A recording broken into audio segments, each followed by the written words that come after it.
PI મનીષાબેન વિઠ્ઠલપરાની પ્રેરણાદાયી પહેલ આજના અનાજ વિતરણ સાથે આવાસ માટે કલેક્ટર સમક્ષ રજૂઆત કરાઈ। આપણા સમાજમાં પોલીસ તંત્રની છબી સામાન્ય રીતે કાયદોની વ્યવસ્થા જાળવનાર કે ગુનેગારોની સામે કડક કાર્યવાહી કરનાર તરીકેની જ વધુ જોવા મળે છે, પરંતુ જ્યારે આ ખાકી વર્દી પાછળ એક સંવેદનશીલ હૃદય ધબકતું હોય ત્યારે પોલીસ પ્રજાની રક્ષક હોવાની સાથે તેમની સાચી સહાયદાર પણ સાબિત થાય છે। તાપી જિલ્લાના નિઝર ગામે નિઝર પોલીસ દ્વારા કરવામાં આવેલી એક સરાહનીય માનવતાવાદી કામગીરીએ સમગ્ર પંથકમાં ખાકી પ્રત્યેનો આદર અને વિશ્વાસ વધુ મજબૂત બનાવે છે। નિઝર ગામે આવેલો હિંદાટી વિસ્તાર એવો પંથક છે કે જ્યાં અનેક વેપારીઓ આર્થિક મુશ્કેલીઓ વચ્ચે પોતાનું જીવન વિતાવી રહ્યા છે। આજ વિસ્તારમાં મીરાબેન દશરથ પાડવી અને યમુબેન દશરથ પાડવી નામની બે વૃદ્ધ મહિલાઓ રહે છે। આ બંને વૃદ્ધાઓ વૃદ્ધાવસ્થાની આડે આવતી શારીરિક અશક્તતા અને આર્થિક વિષમ પરિસ્થિતિ વચ્ચે પોતાનું અસ્તિત્વ ટકાવી રાખવા માટે સંઘર્ષ કરી રહી હતી।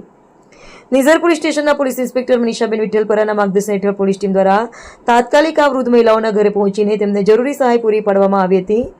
મીરાબેન અને યમુબેનને ખાદ્ય સામગ્રી તેમજ જીવન જરૂરિયાતની અન્ય ચીજવસ્તુઓનું વિતરણ કરવામાં આવ્યું હતું।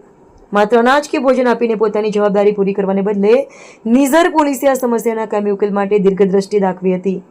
આ ગંભીર સુરક્ષાના પ્રશ્ને ધ્યાનમાં રાખીને પીઆઈ મનીષાબેન વિઠ્ઠલપરા દ્વારા તાપી જિલ્લા કલેક્ટરને સત્તાવાર રીતે જાણ કરવામાં આવી હતી। આ વૃદ્ધ મહિલાઓને સરકારની પ્રધાનમંત્રી આવાસ યોજના અથવા અન્ય કોઈ યોગ્ય આવાસ યોજના હેઠળ કાયમી અને સુરક્ષિત ઘર ફાળવવામાં આવે જેવી ભારપૂર્વક રજૂઆત કરવામાં આવી છે।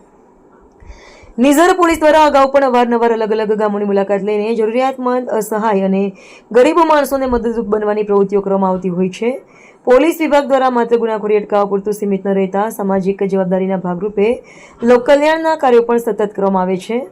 ગ્રામ્ય વિસ્તારોમાં પોલીસની આ સકારાત્મક ભૂમિકાથી લોકોનો પોલીસ પ્રત્યેનો ડર દૂર થઈને એક મિત્રવ્રત અને સુરક્ષિત ભાવનાનો સંચાર